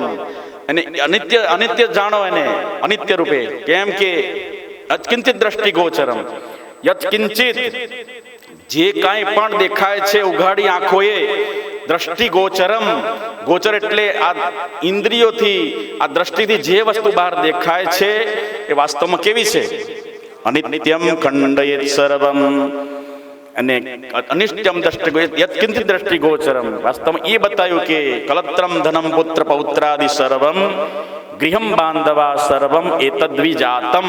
આ બધી વસ્તુ કેવી છે? અનિત્યમ ખંડયેત સર્વમ. એટલા માટે એ અનિત્ય છે એમ સમજીને મનને શુદ્ધિ કરવું હોય તો વાસ્તવમાં યશાસ્ત્ર વિધિ ઉત્સૃજ્ય, એટલે ભગવાન શંકરાચાર્ય કીધું કે વેદો નિત્યમ અધીયતામ, અને વેદો દ્વારા ઉદિત વેદો જે કહે છે એ અનુસાર તમે કર્મ અનુષ્ઠાન કરો, કર્મ કરો, વ્યવહારની અંદર વ્યવહાર પણ કરો, પરમાર્થ પણ કરો. કોના દ્વારા? વેદો દ્વારા કીધેલા હોય એ મનમાન્યા કર્મો કરે છે. તો ભગવદ્ ગીતામાં ભગવાન એ વાતને કીધું કે ન સિદ્ધિમાં વાપનોતી ન સુખમ ન પરામ ગતિમ. તમારે પરમ ગતિ ન થઈ જાય પણ અધમ ગતિ થઈ જાય છે. કેમ? તમે મનમાન્યા કર્મો કરો એટલે તમને એમાં કોઈ ફળ મળે નહીં. તમે વાસ્તવમાં સંસાર અત્યારે વાસ્તવમાં શું કરે લોકો? કેવા કર્મો કરે છે? દેખા દેખી. કેવા કરે? આ બેને ગુરુવાર કરે તો હું ગુરુવાર શરૂ કરું, અને શુભ લક્ષ્મી વ્રત કરે તો હું શુભ લક્ષ્મી વ્રત કરું, આ દશામાના ઘરમાં હાંડણી લાવે તો હું હાંડણી લઈ આવું, પણ એનું ફળ તમને શું મળે છે? દશામાં તેડાવ હું દશામાં તેડાવું એટલે પણ એનું ફળ મળે છે. હું શાસ્ત્રમાં કીધું છે કે નહીં? ગીતામાં ભગવાને અર્જુનને કીધું હતું, એ અર્જુન તું હાંડણી બોલાવજે, તારો વિજય થઈ જવાનો છે કાલે, કીધું હતું. યશાસ્ત્રવિદ મુત્સૃજ્ય. ગીતાનું મિનિંગ સમજો તમે અર્થનો.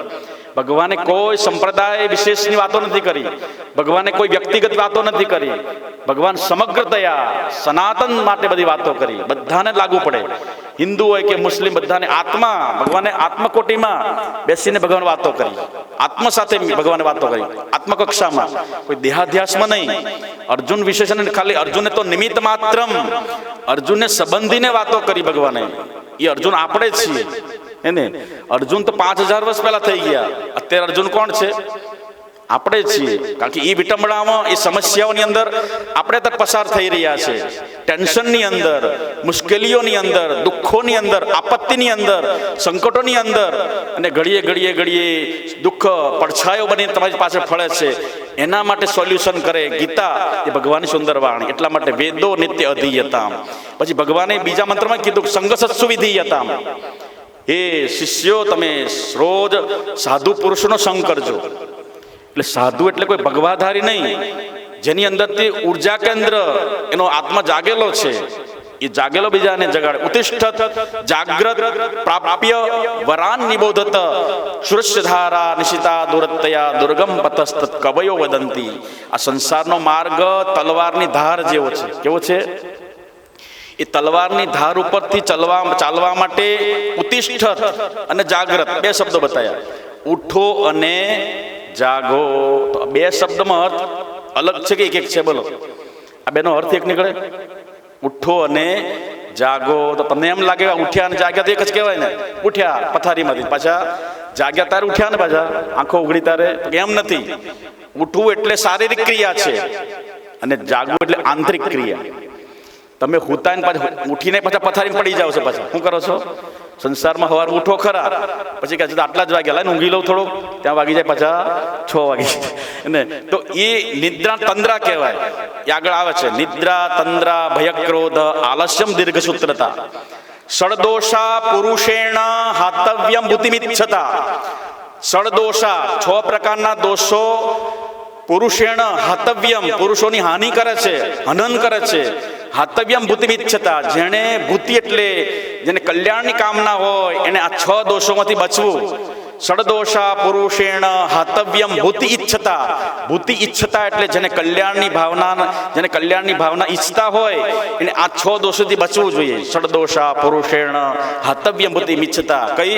નિદ્રા તંદ્રા ભય ક્રોધ આલસ્યમ અને દીર્ઘસૂત્રતા. આ 6 દોષો મનુષ્યને હાનિ પહોંચાડે. આમ આપણે પછી કોને દોષ દઈએ છીએ? હે, દુર્ગુણો તો આપણી અંદર બેઠા છે, અને દોષ કોને આપીએ છીએ? કંઈક ના થાય તો કે આ મને આગળ વધવા દેતો નથી. પણ તમારી દીર્ઘ સૂત્રતા છે, એટલે ક્યાંથી માટે બોલો મોટા મોટા દુર્ગુણ કયો? આ બધા ગુણોનો મોટા મોટો દુર્ગુણ કોણ? લીડર. દીર્ઘ સૂત્રતા. એક કામ 1 કલાકમાં કરું 10 કલાક કરે, અને દીર્ઘ સૂત્ર કહેવાય. શું કહેવાય? નિદ્રા તંદ્રા. પેલા નિંદ્રા હોય, નિંદ્રા એને કહેવાય જાગ્યા એટલે ઉઠી ગઈ, નિંદ્રા ઊંઘ ઉડી ગઈ. તંદ્રા કોને કહેવાય? અડધા જાગેલા અને અડધા હૂતેલા. તમે તમારી સ્થિતિ શું થાય? સવારમાં એલાર્મ વાગ્યું તો તમે જાગ્યા જ ખરા, પાછા અડધી શું છે ભાવ? અડધી દશા કેવી છે? ઊંઘમાં છે, બગા ખાતા ખાતા આળસ મળો છો. જાગો તો પડ્યા એટલે શું થાય? બોલો, ઉત્તિષ્ઠ એટલે ઉઠો છો ખરા, પણ પાછા આંતરિક રીતે તમારી જાગૃતિ નથી. મારે કરવું જો ચાલો જલ્દી, તો તમે શરીરને તૈયાર કરવું પડે. તમારે આ બોડીને તૈયાર કરવું પડે. ભૂમિકા, મારે જલ્દી ઉઠવું છે, નાહવું છે, આટલા વાગશે, આટલું નાહીશ તો આટલો ટાઈમ જશે, દાંતણ કરશો આટલો ટાઈમ જશે, સંડાસ બાથરૂમ આટલો સમય જશે.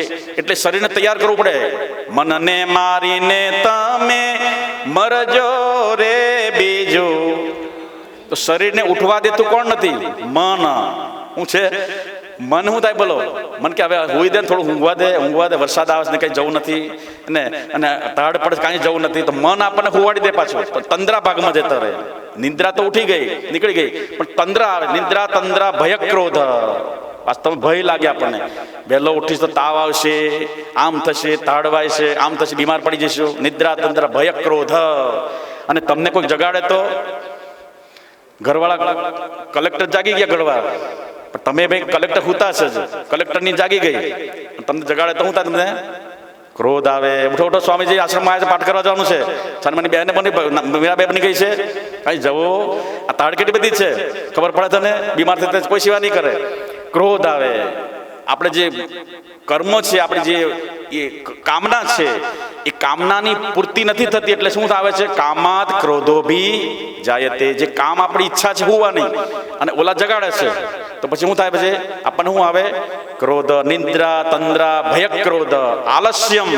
અને આળસને લઈને મનુષ્ય પાછો હોઈ જાય છે. એટલે એ દીર્ઘ સૂત્રતા. જે કામ આજે કરવાનું છે એમ 10 દિવસ કરો, એટલે કે દીર્ઘ સૂત્રતા મનુષ્ય. સડદોષા પુરુષેણ હાતવ્યમ ભૂતિમિચ્છતા. નિદ્રા તંદ્રા ભય ક્રોધ આલસ્યમ દીર્ઘ સૂત્રતા. તો સંઘ સુવિધીયતા. સાચાનો સંગ કરજો, કારણ કે સાચાનો સંગ કરવાથી તમારા જીવનમાં સત્યના માર્ગો ખુલ્લા થઈ જશે. અને ખરાબની તમારી ઉઠબેસ ક્યાં છે એ પર ડિપેન્ડ રાખે.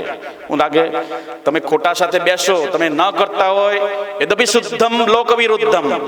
તમે ભલે શુદ્ધ હોય, પણ લોકોનો વિરુદ્ધ કરો છો તો ન કરણીયમ, ન કરણીયમ. તમે મનથી ભલે શુદ્ધ હોય, તમારું અંતઃકરણ ભલે શુદ્ધ હોય, પણ લોકોનું વિરુદ્ધ ન કરાય. હું કીધું? લોકો વિરુદ્ધ ન કરાય. ઘર આખું એક બાજુ છે, અને તમે કે મારે આમ જ કરવું છે. દેવરાજબેન ઘરે મેં ગયા હતા. એ ઘરમાં બેન શું કરે છે કે તુલસીએ દીવો કરે, પીપળે દીવો કરવા જાય, પછી બીલીપત્ર ત્યાં દીવો કરે, મંદિરમાં દીવો કરે. એને તે પ્રશ્ન મને કર્યો, પ્રશ્નોત્તરી રાખી હતી મને ઘરે. એને પરિપ્રશ્નને સેવાયા. ખાલી રોટલીને બટાકાનું શાક ખવડે એ ગુરુની સેવા નથી. ભજન ભિક્ષા કરી એ સાથે ગુરુને સેવા કઈ રીતે? પરિપ્રશ્નને સેવાયા. અને પરીક્ષ લોકાન કર્મચિતાન બ્રાહ્મણો નિવેદમાયત. ગુરુની સેવા કેવી રીતે કરવી? તો કે તદવિધિ પ્રણિપાતેન પરિપ્રશ્નેન સેવયા. ગુરુને પરિપ્રશ્નથી સેવા કરો, સેવો. એટલે એ એમને પ્રોગ્રામ રાખ્યો હતો. એમાં ઘણા બધા બહેનો અને નાના બાળકોએ પ્રશ્નો ઘણા બધા કર્યા, એનું સોલ્યુશન પણ મળ્યું.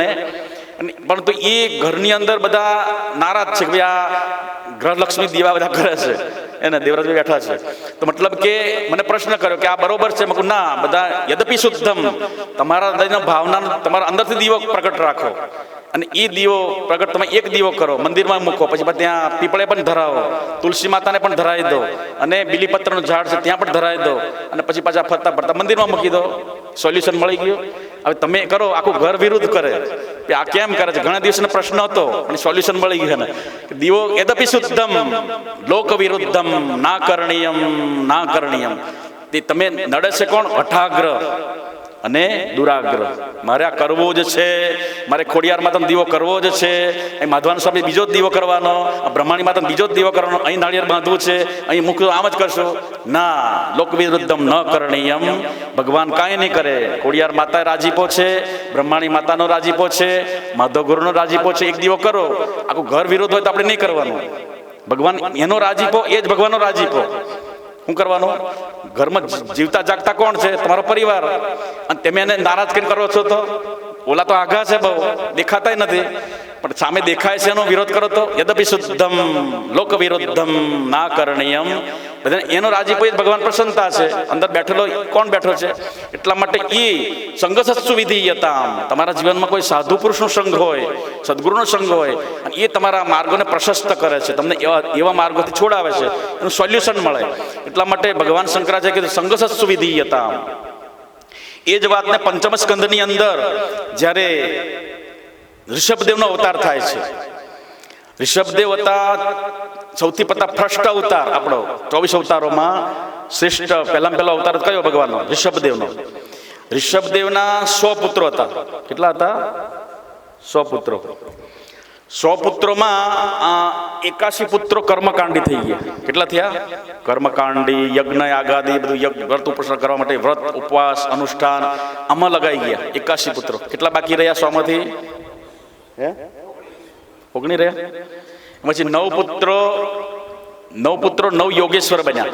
એટલે એને સંસારથી વિરક્તિ માગી. અને પિતાજી અમારે સંસારમાં પડવું નથી, અમારે આ પરમાત્માએ ઈશ્વર પદે ભગવાનને જન્મ આપ્યો છે, અમારે ભગવાનનું ભજન કરવું છે. એટલે 9 પુત્રો જંગલમાં ચાલ્યા ગયા. એ છેલ્લે પછી નિમિ રાજાને મળે છે. આ ગ્રંથ પૂરો થાય એટલે છેલ્લે 11મા સ્કંદની અંદર નિમિ રાજા ત્યાં પ્રગટ થાય છે. નિમિ રાજાને આગળ ત્યાં ભિક્ષા માગવા જાય છે અને 9 યોગેશ્વરો તરીકે વખણાય છે. અને 9 યોગેશ્વરોએ એ નિમિ રાજાને સુંદર આત્મજ્ઞાન આપ્યું. એ 11મા સ્કંદમાં છે. કથાકારો એને ડિલેટ કરી દે છે, કોઈ વાતો કરતા નથી. એ ખાલી નાચવા કૂદવાનું, સંગીત ને તબલા બલવા ગાઈને ગરબા ગાઈને પછી ભગવત પૂરું થઈ જાય. અંદર જે બધા પ્રસંગો છે એ પ્રસંગોને બધા ઉડાડી દે છે. અમે કે ભાગવતની આ પિત્રોની મોક્ષ, પિત્રોનો મોક્ષ ન થાય. આ બધા એક પ્રસંગોને ન છોડે ત્યારે પિત્રોને ત્યારે મોક્ષ થાય. ખાલી સંગીત તબલા વગાડો અને દુનિયાભરનું માણસ ટોળું ભેગું કરો કે આ એને ગળા હવા દે ગાઓ ને વોટ્સઅપના બધા સાહિત્ય પેદા કરો અને કહો બહુ સારો છે, બહુ સારું છે, પણ અંદર છે હું તત્વ? એક ગ્રંથ બધા છોડી દે છે. બધા પ્રસંગો ક્યાંના ક્યાંય જતા રહે. એવા પ્રસંગો, અદ્ભુત પ્રસંગો અંદર છે. 108 રાજાઓની વાર્તાઓ છે અંદર. એમાં ક્યારે મેં તો નહીં સાંભળ્યું કે લોકોએ કથા કરતા અંદર. એ બધા અનેક રાજાઓ એને હું વૈરાગ પ્રાપ્ત થયો એ અંદર આવે છે. અંદર 7મા અને 6ઠ્ઠા અને 7મા સ્કંદની અંદર. તો એ જ્યારે ઋષભદેવ પોતાના 100 પુત્રોને જ્યારે ભેગા કર્યા અને છેલ્લું જ્ઞાન દેવા લાગ્યા, એમાં 9 પુત્રો યોગેશ્વર બન્યા, 81 કર્મકાંડી બન્યા. બીજા 9 પુત્ર હતા એ 9 દ્વીપના 9 રાજા બન્યા. સમુદ્રની અંદર સમુદ્રમાં જેટલા દ્વીપ હતા, અત્યારે લોકો વેચાતા લઈને જ ખરીદે છે સમુદ્રમાં, એમ પોતાનું આખું બનાવ ખરીદી નાખો. અમેરિકા જે ખંડોની અંદર એવા 9 દ્વીપના 9 રાજા બન્યા. કારણ કે એ સમયે આખી પૃથ્વી ઋષભદેવના હસ્તક હતી, કોના શાસનમાં હતી. એટલે બધી 9 પુત્રોને 9 ખંડના રાજા બનાવ્યા. કેટલા વધ્યા? એક જ. બરાબર આવડે છે ને સરવાળો? એક વધ્યા નામ ભરત હતું. નામ શું હતું? ભરત હતા. એ ભરતને પછી એમણે છેલ્લે બધા પુત્રોને ભેગા કરીને ભરતને કીધું કે હવે હું તને રાજગાદી આપીને હવે હું જંગલમાં તપસ્યા કરવા ચાલ્યા જાઉં છું. કારણ કે જ્યારે એને પ્રવજ્ય આવે છે યોગે નાંતે તનુત્યજામ વાર્ધક્ય મુનિવૃત્તિ નામ યોગે નાંતે તનુત્યજામ. જ્યારે વાર્ધકતા આવે, વાર્ધકતા એટલે વૃદ્ધપણું આવે, એ સમયે તમારે શું કરવું જોઈએ? યોગ વાર્ધક્ય મુનિવૃત્તિ નામ. તમારું મન ક્યાં લગાવવું જોઈએ? પછી એમ્બ્રોડરીમાં ક્યાં લગાવવાનું? વાર્ધકતા આવે ત્યારે 3 તબક્કાઓમાંથી આપણી પસાર થતું આ જીવન, માનવ જીવન 3 તબક્કાઓમાંથી પસાર થાય. બાલસ્તાવત ક્રીડાસક્ત, તરુણસ્તાવત તરુણી રક્ત, વૃદ્ધસ્તાવત ચિંતામગ્ન. આ ત્રણેયમાં કોઈ પરિબ્રહ્મણી કોપીના લગ્ન. આ ત્રણેય અવસ્થામાં કોઈ ભગવાન સાથે મન ન જોડ્યું. કેમ? બાળક અવસ્થા તમારી ક્યાં ગઈ?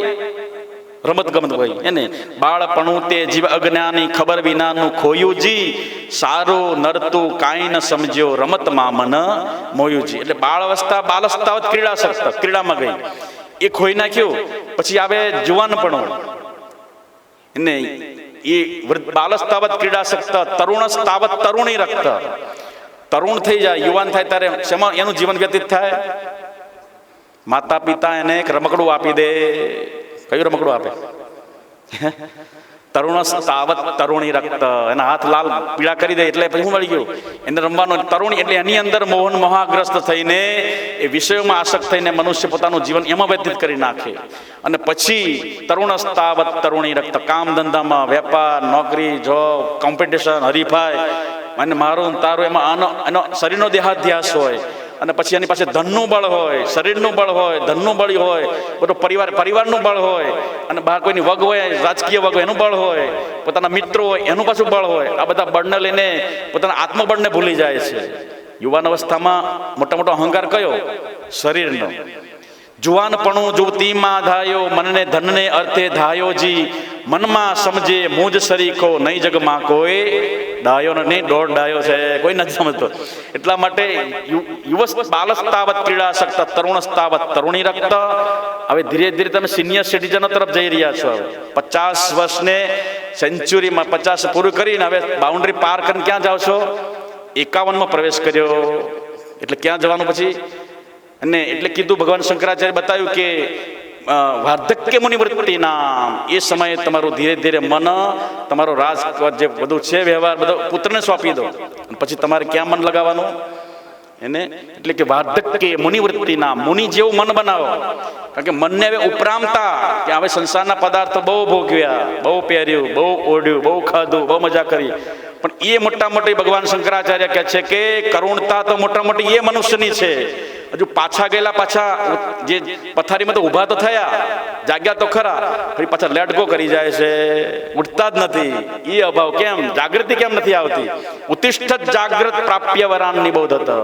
નિબોધ પ્રાપ્ય એટલે એ નિબોધ જે તમને આપે છે મહાપુરુષ, એની પાસે જાઓ. જાગવા માટે ગુરુએ તમને ઉઠાડે તો ખરા, પણ આપણી અંદર જાગૃતિ કેમ નહીં? કારણ કે એની અંદર આપણે પાછા પ્રવેશ કરતા નથી. જગાડે તો ખરા, પણ પછી પાછું કન્ટિન્યુ પછી આમાં લાગી રહેવું પડે તો જાગેલા કહેવાય. જાગૃતિ કેમ નથી આપણી અંદર પરંપરામાં? કેમ સ્વામીજી જગાડ્યા ગામે ગામ બધાને જાગૃત કર્યા. ઉઠ જાગ મુસાફિર ભોર ભાઈ રણકાર કર્યો સ્વામીજીએ, પણ આપણે પાછા હુતેલા, આપણો પરંપરા હુતેલી કેમ છે? સુસુપ્ત અવસ્થામાં આપણી અંદર જાગૃતિ નથી. એટલે માટે આ બધા પ્રોબ્લેમો બધા ઊભા થાય છે. તો એટલા માટે એ આપણે ઉઠીએ તો ખરા પથારીમાં, પણ પછી પાછા કેવા છે? અડધા ઊંઘમાં અને પાછા અડધા ને હુતેલા. એટલે હુતઈ હું પાછા પથારીમાં હોઈ જઈશ લાંબા થઈને. એટલે જાગતે જાગો તો એ જાગ્યા તમને જાગૃતિ એને કહેવાય કે વાસ્તવમાં જે તમે તમારા વીત્યા છે વર્ષ 50 તારો, નિમિત્ત ગયો ની શરીરે, તારા બોલતા ફગે છે બોલ, સુણે નહીં કાને રે. તમારું બોલેલું બધું ફગી જાય છે. ઘરના માણસ કહ્યું ન માને એ અંતર શું કાલેજી. એને ઘરના માણસ કીધું કરતા નથી, એ દુઃખ આવે. તો વૃદ્ધસ્તાવત ચિંતા મગ્ન. પણ એ નથી મટવા માટે વાર્ધક્ય મુનિવૃત્તિ નામ. તમે પાછા આમ હાલવાને બદલે ક્યાં હાલો છો? પાછા ફરી પાછા છોકરા કમાઈને પ્રસાદનો ભેગા કરે તો પછી એનું સુખ ગોળા પાછા દોડો છો. આમાં બહાર નીકળ્યા પાછા ઘરમાં ઘૂસી જાઓ છો. એને કહેવાય ઉત્તિષ્ઠત જાગ્રત. શું કહ્યું? વાર્ધક્ય મુનિવૃત્તિ નામ. તમારું મન જે પરમાત્મા તરફ જોડાવાનું હતું, પાછા તમે ક્યાં જોડાઈ જાઓ છો? ઓલા પદાર્થોના અભરખા રહી ગયા છે, ટીવી ના રહી ગયા, ખાવાના. એટલે પાછા રસોડામાં દોડો છો, પાછા ટેબલ જાઓ છો, બેડિંગ રૂમમાં જાઓ છો, અને એ પાછા અભરખા જવાનું છે આ બાજુ. તમારી દોડ ક્યાં આવે? કારણ કે તમારો ધીરે ધીરે પગ ક્યાં જઈ રહ્યો છે? જીવન સંધ્યા તરફ. વાર્ધક્ય મુનિવૃત્તિ નામ. આપણું જીવન સંધ્યા ધીરે ધીરે થઈ રહ્યું છે. તમારો એક પગ ઉમરામાં છે અને એક પગ તમારો સ્મશાનમાં પહોંચી ગયો. જીવન સંધ્યા આવે, સૂર્ય જીવનની સંધ્યા ઢળવાની તૈયારીમાં છે. પણ વાર્ધક્ય મુનિવૃત્તિ નામ. વાર્ધકતા આવી ત્યારે તમારા મનને હવે ધીરે ધીરે સંસારમાંથી, ઘરમાંથી ઉપરામ થઈ અને પછી તૃણમ વિનિ ગમ્યતા. ભગવાને છેલ્લે કીધું મંત્રમાં, સંસારને તણખલાની સમાન સમજીને તમે છોડી દો. કેમ ન છોડ? કાંઈ વાંધો નહીં, ધન્યોગ્રસ્ત આશ્રમમાં ઘરમાં રહો, પણ તમારું મન હવે ઉપરામ થવું જોઈએ. વધારે વાંચન કરો સદગ્રંથોનું, અને સુંદર સુંદર કેસેટો સાંભળો. એમાં તમારું મન એમાં લગાવો. પછી ઘડીએ છોકરાને ટોર્ચર કર્યા કરો તો પછી કે મારો છોકરો કીધું કરતો નથી, પણ તમે હકડારો છો. વાંક કોનો બોલો? વધારે વાંક કોનો છે? એને કમાવા જે કરે છે બધું આપણું મન આપણે વાર્ધક્ય મુનિવૃત્તિ નામ યોગે નાંતે તનુ ત્યજામ. જો તમે આમ જવાની બદલે આમ જાઓ છો તો તમારું મન ત્યાં વાસનામાં રહી જશે. અને યોગે નાંતે ભગવાનમાં યોગ એટલે ભગવાનમાં મન જોડીને યોગે નાંતે તનુ ત્યજામ, તનુને શરીરને છોડી દો. કેમ? જે તમારું મન ભગવાનમાં જોડાવ, વાર્ધકતા આવે ત્યારે ધીરે ધીરે તમારું મન ઉપરામતા સંસાર તરફથી, વિષયો તરફથી, સંબંધો તરફથી તમે બધું ઓછું કરી દો. અને એ ઓછું કરશો તો વાસ્તવમાં એ તમારું મન યોગે નાંતે તનુ ત્યજામ. આ ઋષભદેવે પોતાના પુત્રોને કીધું, બેટા હવે આ સંસારના પદાર્થો મારે કોઈ અભરખા નથી આવે. બહુ ખાધું, બહુ પીધું, બહુ સ્પર્શો, ઓઢું, પહેર્યું, ખાધું, એ બધું હવે મારે ઉપરામતા જવું છે. મારે સંન્યાસ સર્વથા સુખમ, મારે આ ભગવાનમાં મન લગાવવું છે. તે ભરતને ગાદી આપી અને છેલ્લે ઉપદેશ આપ્યો 2 મંત્રોની અંદર કે નાહમ દેહો દેહ ભાજામ ત્રિલોકે, નાહમ દેહો દેહ ભાજામ ત્રિલોકે, કષ્ટાન કામાન અર્હતિ વિટ ભુજામીએ. હે પુત્રો, આ પરમાત્મા પ્રદત્ત આ જીવન છે ને, ભગવાનની ઉત્તમમાં ઉત્તમ પ્રેઝન્ટ આપેલી આ શરીરરૂપી જે સાધન છે એ વાસ્તવમાં નાહમ દેહો દેહ ભાજામ ત્રિલોકે, કષ્ટાન કામાન અર્હતિ વિટ ભુજામીએ. એ શરીર કાગડા, કૂતરા અને વેશ્યાઓને ભોગવવાના ભોગો માટે નથી મળી. હું કીધું કષ્ટાન કામાન અર્હતિ વિટ ભુજામીએ. કૂતરા અને ભૂંડને જે ખાવાના પદાર્થો, એ ભોગવવાના પદાર્થો માટે, આ ભોગવવા માટે શરીર નથી મળ્યું. તપોદિવ્યમ, પુત્ર તમે પણ તપ કરો. મને એ અભર ખાવામાં હવે ઉલટી થવા લાગી છે, સંસારના વિષયોમાંથી મને ઓમિટ થવા લાગી છે. હવે મને નિરસ્ત, એને ઉપરામતા કહેવાય, એ હવે મને થવા લાગ્યું છે. બેટા આ સંસારના પદાર્થો મને ઉલટી થવા લાગી છે. હવે મારે ઉપરામતા વૈરાગ તરફ જવું છે. કારણ કે પરમાત્માએ પ્રદત્ત આ શરીર છે ને, એ વેશ્યા અને કાગડા કૂતરા જેવો ભોગવવા માટે નથી મળ્યું. એ તો 84 લાખમાં બધું જ અનાયાસે અને અનલિમિટેડ એ પદાર્થો 5 વિષયો બધાને મળ્યા છે. બેટા આ પરમાત્માએ જેટલું આપ્યું પ્રારબ્ધને ભોગવી, હવે હું મારું જીવન, શેષ જીવન મારું વ્યતીત હવે જંગલમાં જવા માંગુ છું. એટલે પછી એ પોતાના શ્રેષ્ઠ લાસ્ટ જે પુત્ર છે ભરતને પોતાની ગાદી આપીને ઋષભદેવ જંગલમાં ગયા. અને પછી એમાં છેલ્લે બીજા મંત્રમાં કીધું, એટલે મહત સેવામ દ્વાર માહુર વિમુક્તિ. બે લીટી પૂરું કરી દઈએ આપણે. 2 લીટીમાં બધું આખું સારાંશ આવી જાય ભાગવતના. કીધું કે મહત સેવામ દ્વાર માહુર વિમુક્તિ. આ સંસારનું જે મોક્ષરૂપી દ્વારને ખોલવાવાળું કોણ છે? અને મહત સેવામ દ્વાર માહુર વિમુક્તિ. મહાપુરુષોની સેવા એ મોટો મોક્ષનો દરવાજો છે. અને યોષિતામ સંગી સંગહ, અને એવા અધમ પુરુષનો સંગ એને જેને મળી જાય છે, વાસ્તવમાં એ નરકના દરવાજા ખોલે છે. મહાપુરુષનો સંગ સ્વર્ગના દ્વાર ખોલે છે, મોક્ષના દરવાજા. અને અધમ લોકોના એ સંગ કરવા માત્રથી નરકના દરવાજા ખોલે છે. એટલા માટે એટલે કીધું કે પાપઈ નીચે ખલઈ છે પાપઈ, એને સહસો ન વિધીય. સંગ કોનો કરવો ના જોઈએ? મૂર્ખઈ છે નીચે છે ખલઈ છે પાપઈ. તો એ લોકો અધમ છે, એ તમારા નરકના દરવાજા ખોલે છે. જ્યારે મહત સેવામ દ્વાર માહુર વિમુક્તે, એના દ્વાર એટલે વિમુક્ત એટલે ઉઘાડી દે છે. એટલા માટે આ સુંદર પ્રસંગ એની અંદર, આ દ્વારની અંદર સૌનકાદી ઋષિઓ વિશેષ રૂપે આ સુતજી મહારાજ સૌનકાદની આ પ્રસંગ બતાવ્યો હતો. એને વિશેષ આગળ પણ આવે છે, એના પ્રસંગો ઘણા બધા. તો એ દ્વાર સૌનકાદી ઋષિઓને કીધું, હે સૌનકાદી ઋષિઓ, ઋષભદેવ જેવા અને પછી એના પછી થયેલા જડભરત જેવા મહાપુરુષોએ જેમ રઘુગણ રાજાને પોતાના દ્વાર ખોલી નાખ્યા, જેમ સુખદેવ ભગવાને અને પરીક્ષિત રાજાના મોક્ષના દરવાજા ખોલી દીધા, એવી રીતે આપણા જીવનની અંદર સંઘર્ષસ્તુ વિધીયતા, ડગલે ને પગલે આપણે મહાપુરુષનો સાથ રાખીએ તો વાસ્તવમાં એને સત્સંગ કહેવાય. સતનો સંગ કરાવે અને એ પોતે સતમાં રહે છે. સતની અંદર એની વૃત્તિ છે, સતમાં એ રમણ કરે છે, સતનો એને સતત સત્સંગ છે, સંગ છે. એટલે એટલા માટે આપણને એ સંગ કરાવે, એનું નામ છે સત્સંગ. અને એ સત્સંગ દ્વારા જ દ્વાર માહુર વિમુક્તે, આપણા સહેજની રીતે અનાયાસે વગર મહેનતે આપણા મોક્ષના દરવાજા ખુલે છે. એટલા માટે મહાપુરુષ અને હે સૌનકાદી જે ક્ષત્રિય બ્રહ્મનિષ્ઠ અને ત્યાગ વૈરાગ્ય મહાપુરુષ પરમહંસ સંન્યાસી છે, તો જેના ઘરનો કે એક રોટલીનો ટુકડો ખાઈ જાય છે ને, એના 7 જન્મના બધા પાપો બળીને બધા ખાઈ જાય છે. હું કીધું જે સંન્યાસી પરમહંસ મહાપુરુષ હોય જેના ઘરનો એક રોટલીનો ટુકડો ખાઈ જાય તેના 7 જન્મના પાપોને ખાઈ જાય છે. આટલું કહીને વાણીને વિરામ આપીએ. એને સંગસત્સુ એટલા માટે મહાપુરુષનો સંગ કરીએ અને એની અંદર ભાવના શ્રદ્ધા દ્વારા આપણે એના જીવનની યાપન કરીએ, મનુષ્યને સફળ કરીએ. ભગવાનના ચરણ પ્રાર્થના કરી વાણીને વિરામ આપીએ. સુંદર આ દિવસ છે. શીતળા માતા બધાનું ભલું કરે. જેમ દેરાણીને ફળ્યા એવા મણિબેનને ફળ્યા મણિભાઈને ફળજો. હું તો બીજું કહું, વાર્તા વાંચી હતી, બોલો વાંચી કે નહીં વાંચી? નહીં વાંચી તો શું કર્યું? આખો દી મંજીરા બગાડ્યા, ઢેબરા ખાધા. તો આજના દિવસે શીતલા સતમઈ એટલે શીતલા એટલે આજના દિવસ ઠંડુ ખાવાનો મતલબ એ છે કે આ ચોમાસાની અંદર આપણે જે પદાર્થો ખાઈએ આપણે એને એક સેકન્ડમાં પૂરું કરી દઉં. જે પદાર્થો ખાઈએ વરસાદનું પાણી ચડેલું હોય, જેટલા લીલોતરી હોય ને લીલોતરીમાં પાણી ચડી જાય એટલે એ તમને પિત્ત પેદા કરે અને એનાથી પિત્તજન્ય તાવ આવે, માથું દુખે, આખા શરીરમાં તાવનો જે પ્રકોપ આવે. તો આ લીલોતરી ઉપર પાણી ચડેલું હોય એટલા માટે એ ખાવાનો નિષેધ કર્યો. એના માટે કઠોળ ખાઓ. હું કીધું ફણગાયેલા કઠોળ ખાઓ.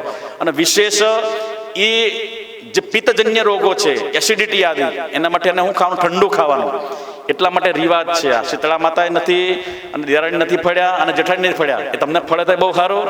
એટલા માટે એ ઠંડુ ખાઓ. એટલા મતલબ કે જે શરીરમાં પિત્ત છે ને, ઠંડી ખીર ખાઓ, ઠંડી વસ્તુઓ ખાઓ તો એ પિત્તનું શમન કરે. એટલા માટે આપણી અને તહેવાર આપણી સાથે આ તહેવાર જોડાયેલો છે અને એનું મહત્વ પણ છે પૌરાણિક. અને એટલે વિશેષ ન કહેતા વાણીને વિરામ આપીએ. ભગવાનના શ્રી ચરણ પ્રાર્થના કરીએ અને ભગવાનને પ્રાર્થના કરીએ. સર્વત્ર સુખિનઃ સંતુ સર્વે સંતુ નિરામયા સર્વે ભદ્રાણિ પશ્યન્તુ મા કશ્ચિત દુઃખભાગ ભવેત.